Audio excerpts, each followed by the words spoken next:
কেমন আছেন? সবাইকে স্বাগত জানাচ্ছি আমার সঙ্গে। ইদানিং একটা মেসেজ খুব পাচ্ছি, ফোনে অনেকে জিজ্ঞেস করেছেন, ফিজিক্যালিও অনেকের কাছ থেকে জানতে পেরেছি যে কাজের ভিসা বন্ধ হয়ে গেছে কিনা।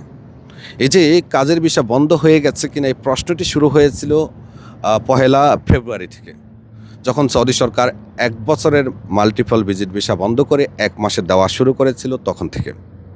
তবে হ্যাঁ, বাংলাদেশ থেকে কর্মী আনার ক্ষেত্রে বাংলাদেশ সরকারের কিছু বিধিনিষেধও এখন নতুন করে কার্যকর হয়েছে, যার কারণে অনেকের মধ্যে যে প্রশ্নটা সেটা আসলে যৌক্তিক। প্রিয় দর্শক, কাজের ভিসা বন্ধ হয়নি, তবে কাজের ভিসার ক্ষেত্রে কিছু বিধিনিষেধ জারি করেছে, তবে সেটা বাংলাদেশ সরকার করেছে, সৌদি সরকার নয়। এখন যারা বাংলাদেশে ভিসা পাঠাচ্ছে বা গত মাসখানেক ধরে বাংলাদেশে যারা ভিসা পাঠিয়েছে তাদের জন্য যে নিয়মটা করেছে সেটা হলো যে ম্যান পাওয়ার করতে হলে চুক্তিপত্র সহ বাংলাদেশ এম্বাসি কর্তৃক সত্যায়িত পেপার থাকতে হবে।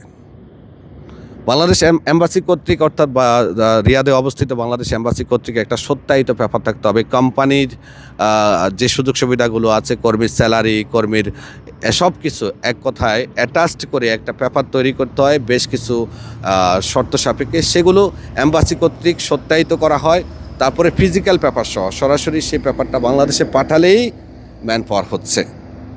আর এই কারণে অনেকের মধ্যে প্রশ্ন উঠেছে যে হয়তো ভিসা বন্ধ হয়ে গেছে। আসলে ভিসা বন্ধ হয়নি, শুধু খালি আমাদের সরকার যাচাই বাছাই করার জন্য, কারণ সৌদিতে আপনারা জানেন যে প্রচুর পরিমাণ কর্মী আসে, বেশিরভাগ কর্মীরাই কিন্তু এদেশে এসে কষ্ট পায়, কাজ পায় না।